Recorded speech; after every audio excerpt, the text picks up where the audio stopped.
नमस्कार, Asian news की खास पेशकश में आप सभी का स्वागत है। मैं हूं आपके साथ भागीरथ साहू। देश में सबको धार्मिक आजादी है। हर कोई अपने धर्म के अनुसार पूजा, इबादत या प्रेयर कर सकता है और अगर कोई चाहे तो स्वेच्छा से धर्म परिवर्तन भी कर सकता है। लेकिन किसी को लालच से या डरा धमका के जबरदस्ती धर्म परिवर्तन करवाना गैर कानून है। बावजूद इसके अवैध धर्मांतरण नहीं रुक रहा है। अब इस पर लगाम लगाने के लिए छत्तीसगढ़ सरकार इसी शीतकालीन सत्र में सख्त धर्मांतरण कानून लेकर आने वाली है। वहीं कांग्रेस ने इसे पॉलिटिकल प्रोपेगेंडा कहा है। इसी खास मुद्दे पर हम चर्चा करेंगे, लेकिन पहले एक खास रिपोर्ट देख लेते हैं।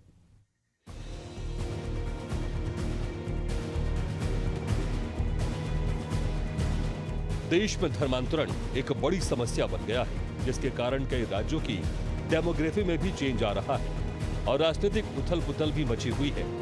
छत्तीसगढ़ में भी धर्मांतरण एक बड़ा मुद्दा है। ज्यादातर आदिवासी क्षेत्र में बड़े पैमाने पर धर्मांतरण हो रहा है, जिससे आदिवासी समाज पे रोष भी है। अब बीजेपी सरकार इसी शीतकालीन सत्र में धर्मांतरण कानून विधानसभा में लेके आएगी। छत्तीसगढ़ के गृह मंत्री विजय शर्मा ने इसकी जानकारी दी है। उन्होंने कहा है कि अगले महीने दिसंबर माह में आयोजित शीतकालीन सत्र में धर्मांतरण को लेकर कानून आएगा और पारित भी किया जाएगा। धर्मांतरण के संदर्भ को लेकर के अगले सत्र में कानून आएगा। अब धर्मांतरण कानून को लेकर सियासत भी तेज हो चुकी है। मामले पर विपक्ष ने हमला करते हुए कहा, धर्मांतरण को लेकर कानून पारित करने की बात करना भारतीय जनता पार्टी के लिए एक पॉलिटिकल प्रोपेगेंडा है। कांग्रेस संचार प्रमुख सुशील आनंद शुक्ला ने कहा, धर्मांतरण को बढ़ावा देने वाली पार्टी भारतीय जनता पार्टी है। पहले धर्मांतरण को बढ़ावा देती है और फिर उस पर कानून लाने की बात करती है। धर्मांतरण को लेके कानून बनाने की बात करना भारतीय जनता पार्टी का एक पॉलिटिकल प्रोपेगेंडा है। आपको याद होगा कि माननीय मुख्यमंत्री जी ने अपने मंत्रिमंडल की पहली बैठक में कहा था कि धर्म स्वातंत्र विधेयक तैयार है और 60 दिन के अंदर में हम इसको लागू करेंगे। सुप्रीम कोर्ट ने सेंट्रल गवर्नमेंट से कहा था कि धर्मांतरण देश के लिए समस्या है, तो पूरे देश के लिए कानून क्यों नहीं बनाया जा रहा है। और छत्तीसगढ़ में तो अविभाजित मध्य प्रदेश के समय से धर्मांतरण विरोधी कानून लागू है। उसके आधार पर कार्रवाई क्यों नहीं करती भारतीय जनता पार्टी। दरअसल भारतीय जनता पार्टी खुद धर्मांतरण को बढ़ावा देने वाली पार्टी है। पहले धर्मांतरण को बढ़ावा देती है, फिर धर्म वापसी कराते हैं, अपने आप को हिंदुत्व का ठेकेदार बनाते हैं। धर्मांतरण को लेकर दोनों प्रमुख पार्टी एक दूसरे पर आरोप प्रत्यारोप कर रही है, लेकिन जबरन, लालच देकर और ऑर्गेनाइज धर्मांतरण बड़ी गंभीर समस्या है और इस समस्या का समाधान क्या धर्मांतरण कानून से हो पाएगा, ये देखने वाली बात होगी। Bureau report, Asian news.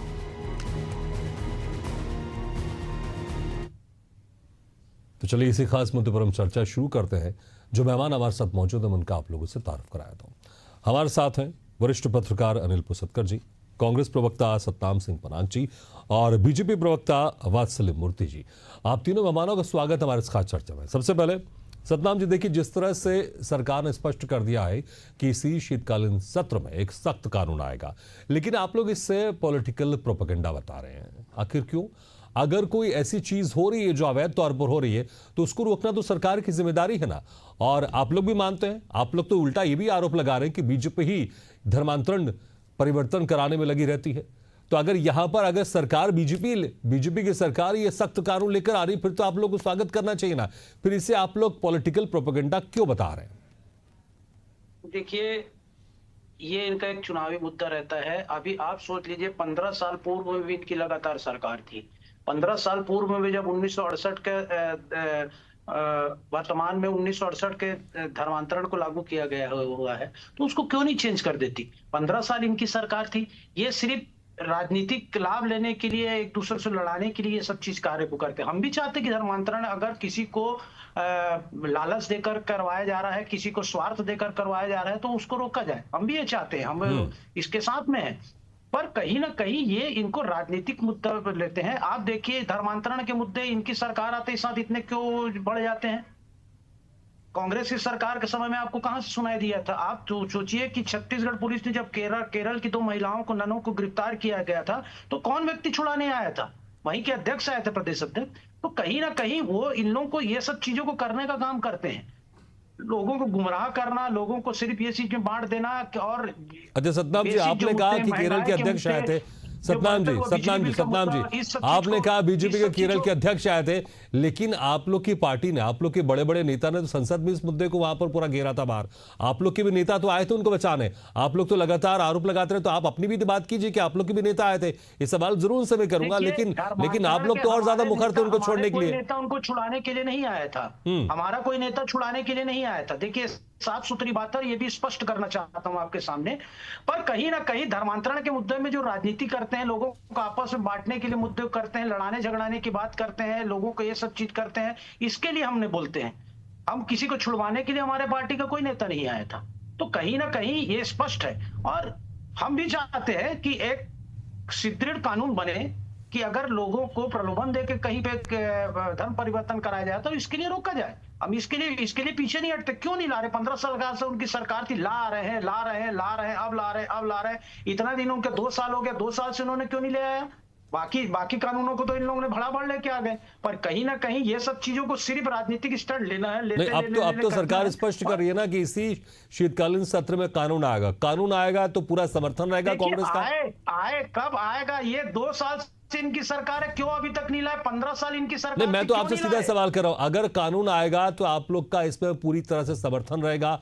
आप लोग उस कानून को बिल्कुल, पारित करने में वोट कानून करेंगे? अगर दृष्टिगत होगा, कानून अगर देखने लायक होगा, कानून का समझना पड़ेगा किस प्रकार का कानून को ला रहे हैं, उसके बाद हम उसमें भी समर्थन देंगे। अगर ठीक है, कानून आप सही कह रहे हैं लाया कानून गया। को देखेंगे, समझेंगे, उसके बाद आप लोग की सहमति रहेगी नहीं रहेगी उस पर आप देखिए, विचार कोई करेंगे। भी कानून को लाने के ठीक है। लिए हम प्रतिपक्ष में बैठे हैं, हमको तो देखना पड़ेगा किस प्रकार का कानून उन्होंने लाया जा रहा है। ऐसे नहीं कि अंधा कानून कोई लेके आ जाएंगे ठीक उसको है, माना जाएगा। ठीक है, अगर वात्सल जो जी। सही मुद्दा रहेगा उसको हम मानेंगे। ठीक है हम वात्सल बोल जी, रहे हैं सही कि मुद्दा धर्मांतरण रहेगा तो को- कांग्रेस सपोर्ट करेगी, समर्थन किसी देगी, अगर किसी और को अगर किया कानून जाए कुछ ऐसा होगा तो फिर उसका विरोध भी करेगी। यहां पर वो स्पष्ट कर रहे हैं, और उल्टा आपके ऊपर आरोप लगा रहे हैं कि भाई बीजेपी की सरकार में ही धर्मांतरण की जो संख्या वो बढ़ जाती है। विरोध की बात नहीं, ठीक है, आप ही का सवाल ले रहा हूं मैं, विरोध की वात्सल बात जी। नहीं कर रहे। कानून भागीरथ किस- जी, मैं शायद गलत सुन रहा हूं। क्या कांग्रेस के प्रवक्ता ने ऐसा कहा कि अगर भारतीय जनता पार्टी धर्मांतरण का कानून लेकर आएगी तो वो सपोर्ट करेंगे? तो फिर कर्नाटका में क्या हो गया था भागीरथ जी?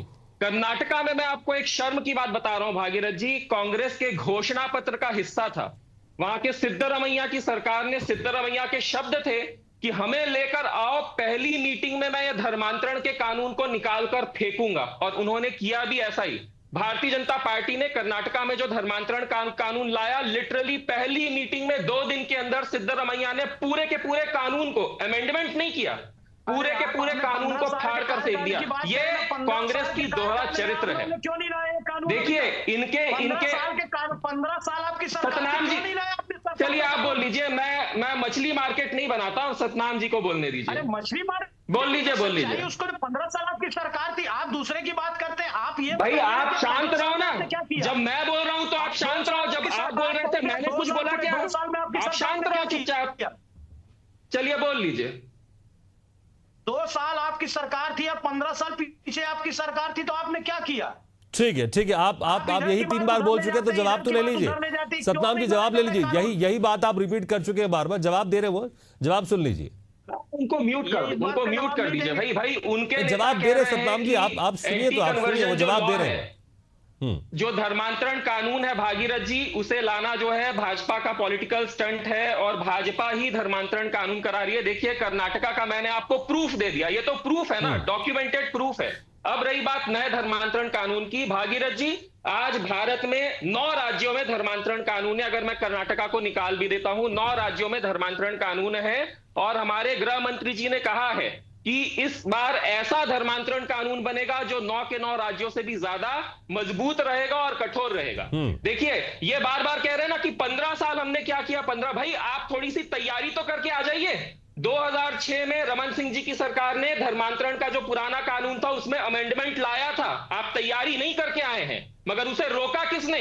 आपके राष्ट्रपति ने रोक दिया, आपके गवर्नर ने रोक दिया। तो धर्मांतरण के लिए भारतीय जनता पार्टी प्रयासरत शुरू से रही है, और इस बार भागीरथ जी कोई अड़चन नहीं आएगी, क्योंकि ट्रिपल इंजन की सरकार है। जो कानून आएगा वो बहुत ही कठोर रहेगा, और निश्चित तौर पर धरातल में आपको बदलाव दिखेगा। ठीक है, तो देखना होगा धरातल में इसमें कैसा बदलाव होगा। अनिल पुसतकर जी, पहले तो नजर रहेगी कि आखिर कानून किस तरह से आता, क्योंकि एक ऑलरेडी कानून है धर्मांतरण को लेकर, और अब ये एक नया कानून आएगा, ये दावा किया जा रहा है, वात्सल जी भी कह रहे हैं कि और सख्त कानून आएगा और ट्रिपल इंजन की सरकार है तो ये कानून पूरी तरह से पास होगा। तो वाकई जरूर देखना होगा। लेकिन कांग्रेस यहां पर इसे पॉलिटिकल प्रोपेगेंडा बता रही है, उल्टा आरोप लगा रही है कि बीजेपी की सरकार में धर्मांतरण की संख्या बढ़ जाती है। लेकिन लगातार हम देख रहे हैं, जिस तरह से अभी वात्सल जी ने भी कहा, कर्नाटक का यहां पर क्या एक एग्जाम्पल दिया, तो क्या वाकई छत्तीसगढ़ में कांग्रेस थोड़ी सी यहां पर कंफ्यूज है कि क्या करना है, किस तरह से स्ट्रेटेजी रखना धर्मांतरण को लेकर, स्पष्ट तौर पर रहना है धर्मांतरण कानून के साथ कि नहीं रहना? क्योंकि हम देख रहे हैं कुछ राज्यों में, जिस तरह से वात्सल जी ने कर्नाटक एग्जांपल दिया कि पहली मीटिंग में बता रहे धर्मांतरण कानून को वहां से हटा दिया गया था। तो यहां पर इसका क्या असर होने वाला है? क्या वाकई ये जिस तरह से कांग्रेस कह रही है कि ये पॉलिटिकल प्रोपेगेंडा, या फिर इसका असर जब ये कानून बनकर आएगा तो इसका असर जमीन में भी होगा? नहीं, देखिए भगत जी, धर्मांतरण के खिलाफ पहला कानून तो कांग्रेस ने लाया जब हम अविभाजित मध्य प्रदेश का हिस्सा थे। देश में दूसरा प्रदेश था मध्य प्रदेश, पहले उड़ीसा ने लाया, फिर छत्तीसगढ़ मध्य प्रदेश ने लाया। वो कानून तो आज तक लागू है ना, कानून तो आपके पास है। आपको धर्मांतरण रोकना तो आपके पास ऑलरेडी एक कानून है, आप उसमें अमेंडमेंट करते रहिए। अजीत जोगी की सरकार में भी अमेंडमेंट हुआ था, वो पास नहीं हो पाया। उसके बाद रमन सिंह की सरकार में भी ठीक तरह रमन सिंह की सरकार में भी अमेंडमेंट हुआ, वो पास नहीं हो पाया। तो अगर अमेंडमेंट पास नहीं हो पाते तो ये तो सरकारों की है ना जिम्मेदारी कि वो अमेंडमेंट को पास करे। और अगर नहीं भी पास हो रहा है तो आपके पास ऑलरेडी एक कानून तो है, आप उसी को इम्प्लीमेंट करिए ना, क्या उसमें क्या प्रॉब्लम है? क्योंकि धर्मांतरण छत्तीसगढ़ के लिए बहुत बड़ा नासूर बन चुका है। हम बात करते रहे नक्सलवाद की, लेकिन इससे बड़ा जो है एक समस्या ये धर्मांतरण भी है। हमारा पूरा सरगुजा संभाग जो है धर्मांतरित हो चुका है। सबसे बड़ा जो संभाग है आदिवासियों का संभाग, जब केरल से जब धर्मांतरण शुरू हुआ तो केरल के बाद जब वो धर्मांतरण करने वाले लोग हमारे छत्तीसगढ़ में जब प्रवेश किए तो वो बस्तर से प्रवेश किए। बस्तर में उस समय कोई भी आदिवासी जो है वो इनके जाल में नहीं आया और धर्मांतरण उस समय नहीं हुआ। वो फिर आगे बढ़े और आगे बढ़ के उनको सरगुजा संभाग मिला, सरगुजा संभाग में उन्होंने धर्मांतरण किया, उनको बड़ा अच्छा वहां पर मौका मिला। उसके साथ साथ आसपास के लगे झारखंड और वो पलामू के हिस्से में आज जबरदस्त धर्मांतरण हुआ। इसीलिए एशिया का नंबर 2 चर्च जो है तुमकुड़ी में, एशिया का नंबर 2 है चर्च वो तुमकुड़ी में। फिर वहां पर जो है वो एक समय था सरगुजा सैकड़ों के लोग वहां पर धर्मांतरण के लिए कोई स्कोप नहीं है। तो मुख्य जब आपने बताया बस्तर में, तो अब बस्तर में भी धर्मांतरण की प्रक्रिया शुरू हो चुकी है, जिससे ये बहुत दुर्भाग्यपूर्ण बात है कि वहां मजबी गांव में लोग तो धर्मांतरण किए हुए व्यक्ति की लाश को दफनाने के लिए तनाव हो रहे हैं। मंदिर एसपी तक को वहां पे चिट्ठी लिखना पड़ रहा है कि भाई यहाँ खतरनाक स्थिति है। उसी की भी सरकार कांग्रेस भाजपा की बात नहीं कर रहा। आपके पास 25 साल हो गए, 25 साल से आप धर्मांतरण चिल्ला रहे हो, धर्मांतरण हो रहा है। दुर्भाग्य की बात यह है कि धर्मांतरण अब वनांचलों से निकलकर मैदानी क्षेत्र में भी आ गया है। मैदानी क्षेत्र में इन्होंने धर्मांतरण का एक तरीका बदल दिया है। पहले धर्मांतरण करते थे नाम बदल दीजिए, नाम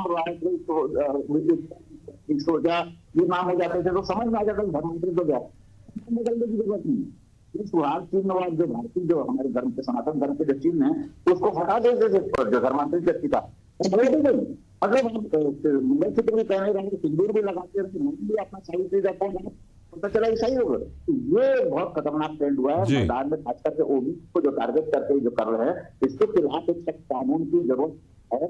इसमें कोई शक नहीं।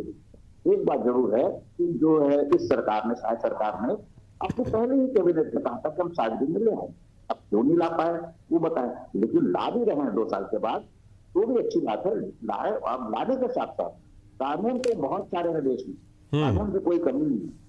कानून का इम्प्लीमेंटेशन किस तरह से करते हैं, कानून को आप ग्राउंड पे कैसे उतारते हैं, कानून का सदुपयोग कैसे करते हैं, या कानून के जरिए आप धर्मांतरण को कैसे रोकते हैं, ये देखने वाली बात होगी। कानून लाने से क्या हो जाएगा? कानून तो बहुत सारे कानून है, पहले से कानून क्या करता है। बिल्कुल, इसलिए दोनों जरूरी, सख्त कानून भी होना जरूरी है और इसका इम्प्लीमेंटेशन जमीनी स्तर पर होना भी जरूरी है, इसमें कोई शक नहीं। ठीक है सतनाम जी, देखिए जिस तरह से आप लोग भी कह रहे हैं कि भैया हम तो बिल्कुल समर्थन करेंगे और हम तो चाहते हैं कि छत्तीसगढ़ से अवैध धर्मांतरण रुके, लेकिन वात्सल जी तो सीधा आरोप लगा रहे हैं भाई कि आपका तो दोहरा रवैया है। कर्नाटक में वहां पर जब आपकी सरकार बनी तो धर्मांतरण कानून को वहां से हटा दिया गया, और आप यहां पर छत्तीसगढ़ में बड़े आप बिल्कुल चौड़ा होकर कह रहे हैं कि हम तो, हमारी सरकार में तो धर्मांतरण कम होता था, बीजेपी सरकार में होता है। तो फिर आप कैसे जनता को कन्विंस कर पाएंगे? क्योंकि जिस तरह से साफ तौर से सीधे आरोप लगा रहे हैं और आपके दूसरी सरकारों की बात भी कर रहे हैं कि वहां पर क्या हो रहा है देखिए, और यहां पर आप लोग जिस तरह से बात करेंगे हम तो समर्थन करेंगे, कैसा? कांग्रेस सरकारों ने भी धर्मांतरण के विरुद्ध में लॉ लाया था, ऐसा नहीं कि उन्होंने नहीं लाया था। और कहीं ना कहीं ये इनका सिर्फ बोलने की बातें हैं, लाए तो सही, हम तो ये बोलते हैं कि लेके तो आए कानून, कहीं ना कहीं लेके तो आए कानून। ये 15 साल इनकी सरकार ने कुछ नहीं दिखा, अभी 2 साल हो गया, ला रहे हैं, सिर्फ लोगों को लड़वाने की बात कर रहे हैं। तो कहीं ना कहीं इनके मुद्दे सिर्फ बोलने की रहते हैं, लाने के नहीं रहते। वो चीज को लेके तो आए, हम तो बोल रहे हैं अगर वो सही कानून लाए तो हम भी उसके जीत के, अगर सही कानून लाएगा, विधिवत कानून लाए जाएंगे, लोगों को भलाई होगी। सही किस तरह से, 2-3 पॉइंट आप मुझे बता दीजिए। ठीक है, ठीक है सतनाम जी, सही किस तरह से? क्योंकि देखिए, क्योंकि आप भी विपक्ष में हैं, आप भी विपक्ष में, कुछ 2-3 पॉइंट आप ऐसा बता दीजिए कि सही कानून क्या, उसमें 2-3 पॉइंट आप भी कुछ सजेस्ट कर दीजिए, क्योंकि अभी हो सकता है कि वो शायद आपके जो सजेशन है वो उसमें ऐड हो जाए। आप भी कुछ 2-3 लाइन उनको या 2-3 सजेशन दे दीजिए आप। देखिए, मैं वही बात को बोलना चाहता हूँ, निश्चित तौर पर यह है कि प्रलोभन देके किसी को भी मतलब धर्मांतरण नहीं करवाया जाए, वहां पे लोगों का डेवलपमेंट करवाया जाए। वहां पर जैसे आप देखिए कि चर्चेस ने वहां पर कितने स्कूल खोल दिए हैं, वहां पर आप देखिए कितने डेवलपमेंट अलग चीज है। देखिए, डेवलपमेंट अलग चीज है, इसको लेकर आप सरकार को आप रोकिए, आप सरकार को आप घेरिए, इसमें कोई शक नहीं। अब ये कानून की बात हो रही है कि किसके तहत आपको क्या करना, क्या रोकना है। मैंने आपसे कहा 2-3 लाइनें कि क्या उसमें ऐड होना चाहिए ताकि वो कानून सही हो जाए। लोगों को स्वास्थ्य सुविधा, लोगों को शिक्षा की सुविधा, ये सब सुविधाएं मिलनी चाहिए लोगों को। आप वहां पर लगातार स्कूलों को बंद करवाए जा रहे हैं भाजपा शासन, और बोलते हैं कि वहां पर शिक्षा लाभ मिले, के लोगों को मिले। डेवलपमेंट जरूरी है, लोगों के लिए डेवलपमेंट जरूरी है, तभी वो कहीं ना कहीं उस चीज से प्रलोभन से बचते हैं। वहां पे स्वास्थ्य सुविधाओं को अच्छा किया जाए। आप ये बताइए कि इनके 15 साल में, 2 साल में कितने स्वास्थ्य केंद्र उन्होंने खोल दिए, कितनी वहां पर डेवलपमेंट करने के लिए सड़कों को बनवा दिया। कहीं ना कहीं आप देखिए लोगों को उतना इतना वो हो रहा है, लगातार जंगल को, वहां पे पूरे आदिवासी समाज के जंगलों को कटवाया जा रहा है, पूरा आदिवासी समाज को खत्म किया जा रहा है। आप रायगढ़ से देख के लिए पूरे जगह में देख लीजिए कैसे जंगल कट रहे हैं, जो उनका जंगल ये उन्हीं का मेन चीज है, मकसद है। तो कहीं ना कहीं ये सुदूर क्षेत्रों में जो वहां पर है, वहां पर डेवलपमेंट जरूरी है। कहीं ना कहीं डेवलपमेंट के कारण इस प्रकार का प्रलोभन नहीं दे पाएंगे। तो ये चीज, बेसिक चीज को हमने को सोचना चाहिए। नहीं सतनाम जी, क्या मुझे बताइए, चलिए मैं आपसे सवाल करता हूं, क्या आप मुझे बताइए, क्या मुझे सतनाम जी एक सवाल, आप डेवलपमेंट की बात करें, शिक्षा की बात कर रहे हैं, आप डेवलपमेंट की बात करें, शिक्षा की बात करें, कई ऐसे उदाहरण होंगे जहां पर अच्छे पढ़े लिखे, जहां पर अच्छे संपन्न परिवार के लोग भी कन्वर्ट हो रहे हैं ना। और तो आप इसलिए सिर्फ ये नहीं कह सकते कि शिक्षा और डेवलपमेंट की वजह से इस तरह के धर्मांतरण होते हैं, तमाम चीजें होते हैं, वो अलग चीज है। मैंने इसलिए आपसे कहा अभी कानून की बात करते हैं, बाकी जो सब्स्टिट्यूट चीजें, साथ वाली चीजें, उस पर भी बातचीत होगी और उस पर भी होना चाहिए, इसमें कोई शक नहीं। ठीक है, लेकिन वात्सल जी देखिए, मैंने उनसे 3-4 चीज पूछी कि आप कुछ सजेशन देना दीजिए, लेकिन वो पूरा फोकस यही कर रहे हैं कि आपकी सरकार डेवलपमेंट नहीं कर रही है, इसलिए फिर ये केसेस ज्यादा बढ़ते हैं। जी, आपको याद होगा अभी 1.5-2 साल पहले एक देवांगन जी थे, बालोद के व्यवसायी थे, वो व्यवसायी संपन्न परिवार से थे, उन्होंने सुसाइड कर लिया। सुसाइड की वजह आप जानते हैं सतनाम जी? उनकी पत्नी जो कि शादी के बाद इस क्रिश्चियन बन गई थी, और उनकी सास ने इन्हें इतना परेशान कर दिया कि ये कन्वर्ट हो जाए, कि ये व्यक्ति मानसिक तौर पे रोगी बन गया और थक हार कर इसने सुसाइड कर लिया। तो जो आपका ये तर्क है ना कि लोग जो है गरीबी के कारण, अशिक्षा के कारण और हॉस्पिटल ना होने के कारण जो है कन्वर्जन कर रहे हैं, ये पुराना तर्क है। देखिए, हमारे देश ने सबसे बड़ी गलती भागीरथ जी ये की कि हमने कन्वर्जन को एक धार्मिक मुद्दा समझा, हमने कन्वर्जन को एक सांस्कृतिक मुद्दा समझा। मगर भागीरथ जी, कन्वर्जन जो है जितना धार्मिक और सांस्कृतिक मुद्दा है, उससे ज्यादा बड़ा राष्ट्रीय सुरक्षा का मुद्दा है। क्योंकि जो लोग कन्वर्ट हो रहे हैं भागीरथ जी, उनके दिलों में इतनी नफरत भर दी जा रही है सनातन धर्म और आसपास की संस्कृति को लेकर कि एक राष्ट्रीय सुरक्षा का मुद्दा है। आप मेरा विश्वास मत करिए, आप भारत के इतिहास को भी मत मानिए, आप पूरे विश्व का पिछले 2000 साल का इतिहास देख लीजिए, कई देश खत्म हो चुके हैं। तो इसे जो नया कानून आए, जो कुछ भी नया कानून आए जो आएगा, उसमें इस चीज का भी प्रावधान होना चाहिए कि किस तरीके से राष्ट्रीय सुरक्षा का हित। और मैं अनिल पुसतकर जी जो वरिष्ठ मेरे गुरु भी हैं, मैं उनकी बात रखना चाहूंगा। वो कह रहे थे कि भाई कानून तो पहले से है, उनका इंप्लीमेंटेशन स्ट्रांग होना चाहिए। नहीं है अनिल पुसतकर जी, अगर कानून पंगु है तो उनका इंप्लीमेंटेशन आप स्ट्रांग भी कर लेंगे तो जमीन पर कुछ नहीं होगा। आज मुझे आप बताइए, एक कमरे में अगर मेरा दोस्त मुझे कन्वर्ट करने की कोशिश कर रहा है, लालच देकर कन्वर्ट करने की कोशिश कर रहा है, और मैं कन्वर्ट हो रहा हूं, तो क्या एफआईआर होगी? ये कानून क्या कुछ कर पाएगा? भाई मेरा मतांतरण हो रहा है, ऑन पेपर मैं हिंदू हूं, मैं सारे SC ST बेनिफिट ले रहा हूं मगर मतांतरित हो चुका हूं। मेरे दोस्त ने मुझे लालच देकर या जोर जबरदस्ती से कन्वर्ट कर लिया। क्या कानून कुछ कर पाएगा? तो कानून को हमें शक्तिशाली बनाना है, उसके बाद अगर इंप्लीमेंटेशन स्ट्रांग होगा तब मतांतरण और धर्मांतरण रुकेगा, क्योंकि आज धर्मांतरण से ज्यादा बड़ा खतरा मतांतरण से है। 15 साल आप लोगों ने क्यों ध्यान नहीं दिया? अगले 2 साल में आप लोगों ने क्यों ध्यान नहीं दिया? ये कानून को बोल लीजिए। ठीक है सतनाम जी, आप वही 15 साल की रिपीट कर रहे हैं, ठीक है। लेकिन चलिए मैं भी आपसे एक सवाल पूछता हूं। ठीक है 15 साल अगर बीजेपी ने, अगर कोई आप कह रहे हैं कोई सख्त कानून लेके नहीं आई, 5 साल तो आपके भी थे, आप उस वक्त ले आते कोई सख्त कानून, आपके पास भी तो 5 साल था। निश्चित तौर पर हमारे कांग्रेस के समय में भी 2000 मतलब लाया गया था, पर ऐसा है कि कोई ना कोई चीजों को, सब चीज को देख के चलना। हमने डेवलपमेंट में ध्यान दिया, कांग्रेस पार्टी ने डेवलपमेंट। देखिए मैं वही, एक तरफ आप बीजेपी को कह रहे हैं कि 15 साल आपने क्या किया, और फिर जब मैंने आपसे कानून की बात की फिर आप वही डेवलपमेंट पे जोर दे रहे हैं आप। और दूसरी तरफ वात्सल जी आपको सीधे आरोप लगा रहे हैं कि भाई कर्नाटक में आपकी सरकार ने धर्मांतरण कानून को वहां पर खत्म कर दिया। ठीक है, मेरे पास समय कम है। अनिल जी देखिए, जिस तरह से वात्सल जी ने कहा कि इसे सिर्फ धार्मिक तौर पर ना देखा जाए, इसे राजनीतिक तौर पर भी देखा जाए, और हमने देखा है सिर्फ धर्म का इस्तेमाल सिर्फ राजनीतिक तौर से, जो दूसरे देश के लोग होते हैं वो भी एक तरह से इनडायरेक्टली देश पर कब्जा करने की कोशिश करते हैं, और हमने देखा है कई इसको लेकर षड्यंत्र भी रचे जाते हैं। और इसको अब यहां पर जब कानून बनाने की बात सामने आ रही है तो वाकई जिस तरह से वात्सल जी बात करें कि धार्मिक तौर पर ना देखकर इसे राजनीतिक तौर पर भी देख सकते हैं, और दूसरा हम जो इंटरनेशनल जो एक फोर्स होते हैं जो आपके देश में अव्यवस्थित करने की कोशिश करते हैं और इनडायरेक्टली शासन करने की कोशिश करते हैं, क्या वाकई ये सारी चीजें उसमें शामिल रहती हैं, और ये कानून जब आएगा तो इन चीजों पर लगाम लगेगी? देखिए भगत जी, मैं इंटरनेशनल जो रिसोर्सेस की बात और जो एक्टिविटी जो होती है उस पर मैं नहीं जाऊंगा, बहस लंबी हो जाएगी। मैं छत्तीसगढ़ की बात करता हूँ। सतनाम ने जैसे कहा कि डेवलपमेंट की बात है, तो इससे पहले जब सरगुजा संभाग जब धर्मांतरित हुआ तब तो कांग्रेस की सरकार थी, क्यों नहीं डेवलपमेंट हुआ उस समय सरगुजा? क्यों वहां के लोग पूरे के पूरे जो आदिवासी बंधु है वो क्यों धर्मांतरित हो गए? पूरे सरगुजा संभाग आदिवासी वहां पे सारे हो गए, क्यों हुए? उस समय क्यों नहीं हुआ? उस समय कांग्रेस की सरकार थी। देखिए ये वात्सल्य का कहना है जो कि इम्प्लीमेंटेशन आप अपने हिसाब से करते हो, और उसके पास तो केंद्र में सरकार है, सुप्रीम कोर्ट ने तो कहा है बना सकते हैं। बिल्कुल अनिल जी, थोड़ा सा आपके ऑडियो में थोड़ी प्रॉब्लम आ रही है, लेकिन जिस तरह से आप कहना चाह रहे थे कि डेवलपमेंट से एक बड़ा मुद्दा नहीं है, और यहाँ पर वाकई इस कानून को देखना होगा, इस कानून के तहत जो जोर जबरदस्ती से या लालच देकर धर्मांतरण हो रहा है उस पर कितनी लगाम लगती है। बहुत बहुत शुक्रिया आप तीनों मेहमानों का, अनिल जी, सतनाम जी और वात्सल जी, शुक्रिया हमारे खास चर्चा में शामिल होने के लिए। तो देखेंगे जब ये कानून आएगा, पास होगा, उसके बाद ये कितना सख्ती से काम करेगा, लेकिन फिलहाल विपक्ष से पॉलिटिकल प्रोपेगेंडा बता रही है। इसी के साथ हमारे खास पेशकश एशियन न्यूज।